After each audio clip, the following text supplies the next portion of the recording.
अस्सलामुअलैकुम। Mass spectroscopy का topic और फ्रेगमेंटेशन तो हम करेंगे आगे जाके, बहुत सारे इसमें लेक्चर्स हो सकते हैं, लेकिन सिंपली आप लोगों के लिए एफएससी लेवल के लिए सिर्फ अल्केन का मैं फ्रेगमेंटेशन अभी करता हूँ। नेक्स्ट लेक्चर्स में आएंगे सारे फंक्शनल ग्रुप, जितने फंक्शनल ग्रुप हैं सारे के हम करेंगे, एक दो ऑफ या लर्न करेंगे तो आगे तुम्हें कोई मसला नहीं रहेगा, ठीक है। लेकिन ये वाला जो है ये बेस है और अपने सबसे ज़्यादा इनको तवज्जो देना है, ठीक है। आपने इनको लर्न करना है, वरना फिर तुम्हें मसला हो जाएगा, ठीक है। चलो स्टार्ट लेते हैं, फ्रेगमेंटेशन लेते हैं। मैंने एक फ्रेगमेंटेशन पैटर्न ऑफ अल्केन कम करेंगे, फिर अल्कीन, अल्काइन एटसेट्रा एंड आगे जाएंगे, ठीक है। फंक्शनल ग्रुप जितने भी है वो करेंगे। तो मैंने यहाँ पर एग्जाम्पल लिया है नॉर्मल पेंटेन का, आइसोपेंटेन का एंड न्यू पेंटेन का। इनका हम फ्रेगमेंटेशन करेंगे। कैसे करेंगे? आपको याद होना चाहिए कि जब भी आप पेंटेन लेंगे, लेट फॉर एग्जांपल आपने ये चीज़ लिया, मैं अगेन से थोड़ा सा बनाओ, CH3 CH2 CH2 CH2 and CH3, ये पेंटेन है। अब इसके ऊपर क्या हुआ, इस पर इलेक्ट्रॉनिक गन से हमने इलेक्ट्रॉनों का बम्बार्डमेंट किया। तो अगर आप लोगों को याद है तो इससे एक इलेक्ट्रॉन यहाँ से निकलता था और एक ये अपना ये वाला इलेक्ट्रॉन है ये भी निकलता है। तो एक इलेक्ट्रॉन का यहाँ पर इनके साथ इंटरेक्शन होता है, फिर ये इलेक्ट्रॉन अपने साथ एक और इलेक्ट्रॉन मॉलिक्यूल से निकाल देता है। और ये क्या बनने वाला था, अगर आप लोगों को याद है तो ये बनने वाला था ये चीज़ हो, इस पर पॉजिटिव और रेडिकल कैटायन इसको कहा जाता है। तो ये जो चीज़ है ये तुम्हें पीक देता था इसी चीज़ पर, इस पर। तो देखो ये कितना है, इसका मॉलिक्यूलर मास भी 72 AMU है। लेकिन आप लोगों ने तो पढ़ा था कि हम डिटेक्टर पर हमें M/G चाहिए, तो इस पर अभी यानी M/G और M/E इसका चार्ज, तो चार्ज इस पर पॉजिटिव है, तो अभी इससे एक इलेक्ट्रॉन निकला था। तो अभी क्या करो, 72 को जब आप क्या करें, 72 को जब +1 पर डिवाइड किया जाए, एक पॉजिटिव चार्ज निकला है, ठीक है। तो इससे 72 ही आता है। तो किसी मॉलिक्यूल का मॉलिक्यूलर मास इसका M/G इसका मॉलिक्यूलर आयन के बराबर होता है। ये मॉलिक्यूलर आयन है, ठीक है। तो देखो एक पीक तुम्हें मिलेगा 72 पर, मैं तुम्हें बताने वाला हूँ। एक पीक तुम्हें मिलेगा 72 पर, एक और पीक तुम्हें मिलेगा अगर इसका फ्रेगमेंटेशन हो जाए, यहाँ पर ये इसका ब्रेक डाउन हो जाए। तो अभी क्या होने वाला है, मैंने लिखा है अब अगर यहाँ पर ब्रेक डाउन हो जाए तो दो पॉसिबिलिटीज़ है, ये पॉजिटिव बनेगा, ये रेडिकल बनेगा, या ये पॉजिटिव बनेगा और ये रेडिकल, ये कैटायन बनेगा और ये रेडिकल बनेगा। तो मैंने क्या किया, इसको मैंने पॉजिटिव बनाया और इसको मैंने रेडिकल बनाया। नेक्स्ट पॉसिबिलिटी ये है कि ये मॉलिक्यूल ये जो आयंस था यहाँ पर इसका ब्रेक डाउन हो, तो फिर 3 यहाँ पर पॉजिटिव, ये जो 3 कार्बन वाले मॉलिक्यूल है, आयन है, इसको मैंने पॉजिटिव बनाया और इसको मैंने रेडिकल बनाया। फिर मैंने क्या किया, नेक्स्ट में फिर यहाँ पर अगर ब्रेक डाउन हो जाता है तो फिर क्या हो जाता है, ये पॉजिटिव और ये रेडिकल, और अगर यहाँ पर ब्रेक डाउन हो जाता है तो फिर ये पॉजिटिव और ये रेडिकल बन जाता है, ठीक है जी। तो क्या होने वाला है, आप लोगों को अगर याद है तो आप लोगों ने पढ़ा था कि रेडिकल को हम बिल्कुल नहीं कंसीडर कर लेते हैं। हम अगर कंसीडर कर लेते हैं तो कैटायन को कंसीडर कर लेते हैं, तो आपको एक पीक तो 72 पर मिलने वाला था, एक पीक आपको मिलेगा 72 से, ये कितना है, कार्बन 12 और 3 हाइड्रोजन, तो 15 को आप 72 से माइनस करें तो आपको 57 पर एक पीक मिलने वाला है, बताने वाला हो। अब अगर 57 से मज़ीद 14 को निकाले, CH2 निकलता है, फिर एक और CH2 इसके साथ निकलता है। देखो यहाँ से कितना निकले, 72 से आपने 15 निकाला तो आपको क्या मिला, 72 माइनस 72 से और 15 को माइनस करें तो आपको 57 पर मिलेगा। अभी एक और CH2, एक और ये निकलता है तो 14 ये निकालो, तो अभी तुम्हें मिलेगा कितने पर, 43 पर मिलेगा। आप देखेंगे अब अगर यहाँ से निकली तो अभी 14 और निकालो तो अभी तुम्हें मिलने वाले हैं 29 पर पीक हो, और अगर यहाँ ये ब्रेक डाउन हो तो 14 और निकालो तो तुम्हें मिलेगा 15 पर पीक। ठीक है, तो ये तुम्हें मिलेगा पीक इस तरह है। आपने क्या बनाना है, आपने ये ग्राफ बनाना है।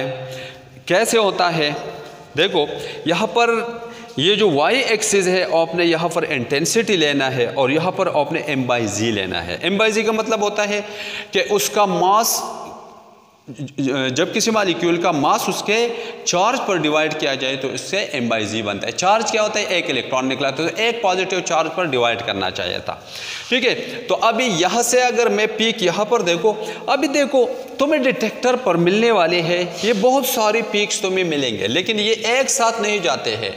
ये एक साथ सारी आयन्स एक साथ नहीं जाते, सारे फ्रेगमेंट एक साथ नहीं जाते हैं।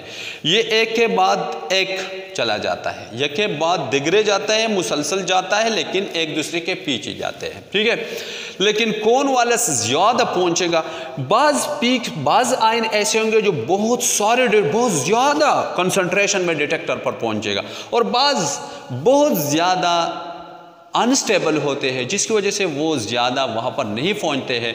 तो जो सबसे ज़्यादा पहुँचेगा डिटेक्टर पर, जो पीक सबसे ज़्यादा डिटेक्टर पर पहुँचेगा, ये बहुत इंपॉर्टेंट पॉइंट है। जो पीक, जो आयन सबसे ज़्यादा डिटेक्टर पर पहुँचेगा उसका कंसंट्रेशन ज़्यादा होगा और उसका पीक अबंडेंट होगा और उसका पीक इंटेंस होगा, बड़ा पीक देगा। और जो मॉलिक्यूल, जो कैटायन फ्रैगमेंट बड़ा पीक देगा उसको हम कहते हैं बेस पीक। तो देखते हैं, अब हमारे पास अगर आपको नज़र आता है तो मॉलिक्यूलर आयन जो है ये मैंने बनाया है। मॉलिक्यूलर आयन का जो पीक है तो ये ज़्यादा इंटेंस नहीं है, थोड़ा सा मैंने छोटा बनाया है। अगर आपको नज़र आता है कैसे, ये क्यों मैंने छोटा बनाया है, आप देखो, क्योंकि हमारे पास अगर मॉलिक्यूल है CH3, CH2, CH2, CH2 and CH2 positive, ये मैंने बनाया।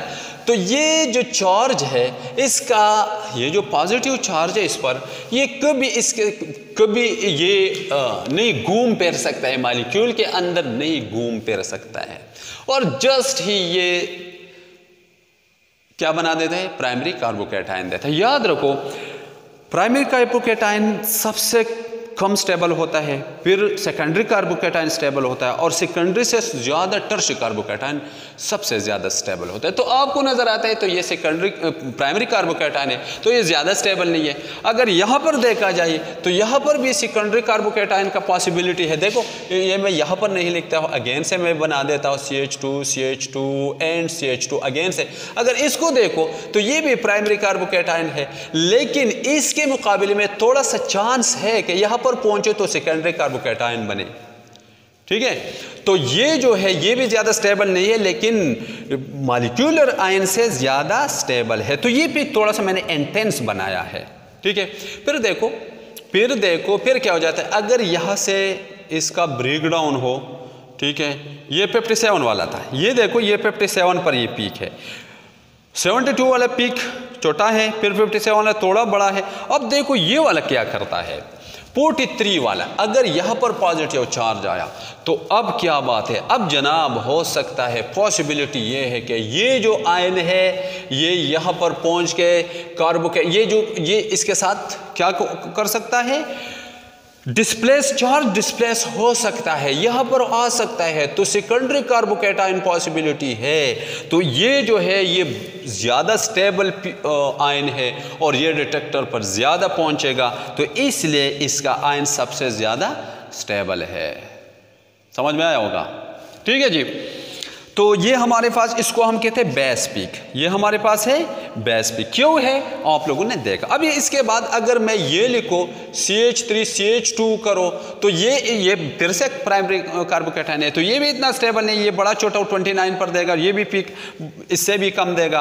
और इसके बाद अगर ये इसको देखो तो ये तो बड़ा अनस्टेबल होता है, ये 15 पर देगा।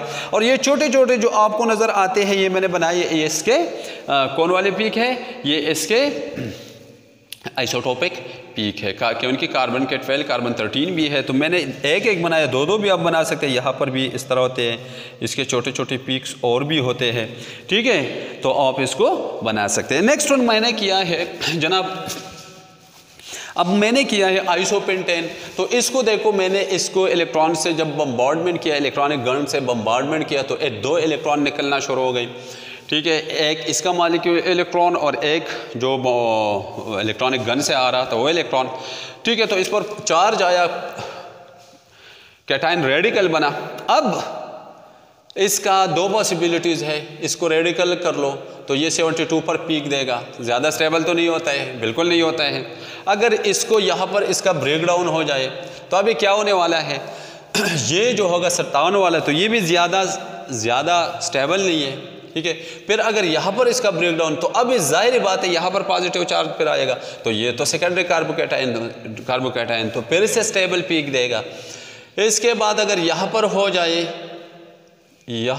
जाए, मैंने 29 या मैंने 43 वाला बनाया है और 29 वाला पर यहाँ पर कोई नहीं बनता है। हाँ, ये वाला बन सकता है, इस यहाँ पर भी मैंने नहीं बनाया है, इस वजह से तो बन सकता है। अगर ये वाला सारा यहाँ पर मैंने अलग किया और ये पॉजिटिव आयन की शक्ल में निकला, तो फिर बन सकता है, बिल्कुल बन सकता है। यहाँ भी बन सकता है, नीचे वाला मैं बना देता हूँ, चलो बनाऊँगा, कोई बात नहीं। तो सबसे इंटेंस पीक तुम्हें मिलेगा फिर से किस पर, 43 वाला पर पीक तुम्हें इंटेंस मिलेगा, और ये हमारे पास होगा बेस पीक, ठीक है।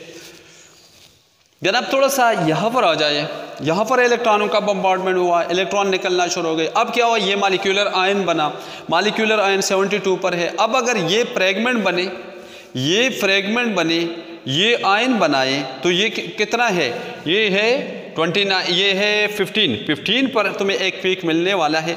देखो मैं क्या बनाने वाला हूँ, देखो ये जब इसका CH3 इसको मैंने कैटायन बनाया और इसको मैंने रेडिकल बनाया, ओके जी। तो अभी इसका तो कितना है, 12 4 48 एंड 51 54 एंड 57, ओके।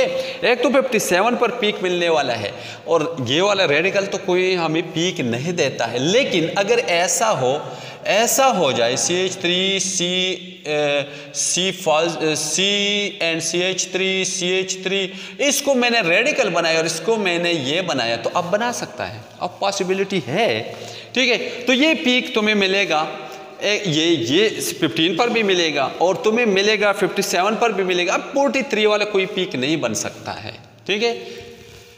43 वाला हो सकता है, लेकिन मैं यहाँ पर नहीं बना देता हूँ। लेकिन अब देखो, अगर ये पॉजिटिव है तो ये टर्शियरी कार्बोकैटायन है।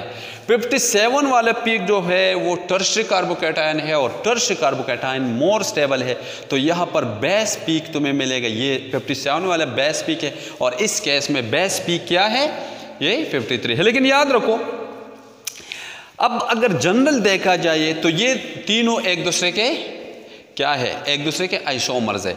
तो कभी ऑफ मास स्पेक्ट्रोस्कोपी के जरिए एग्जैक्ट देखो, यहाँ पर इस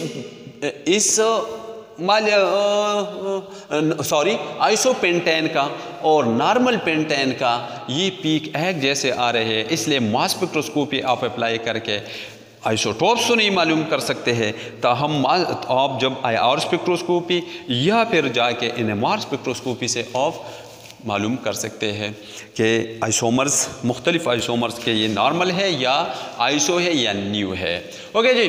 तो ये है, ये आपने अल्केन को याद करना, ये सिंपल थे। आगे जाके कुछ थोड़े से वो वाले आ रहे हैं जिसमें फंक्शनल ग्रुप इन्वॉल्व हो, जिसमें अल्कीन हो, मैक्लिफर्ट रीअरेंजमेंट होता है, बहुत सा डायल्डर रिएक्शन इसमें इन्वॉल्व होता है। तो आगे जाके हम कर लेंगे इंशाल्लाह, नेक्स्ट लेक्चर के साथ फिर से मुलाकात होगी।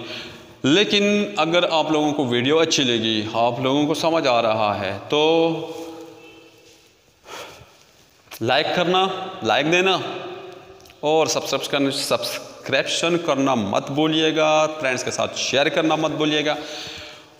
और अगर कोई मसला हो तो कमेंट सेक्शन में आके पूछ लें, हल करने की कोशिश करूँगा। नेक्स्ट लेक्चर के साथ फिर से मिलेंगे, तब तक के लिए इजाज़त चाहता हूँ। अल्लाह हाफिज़, अस्सलाम वालेकुम।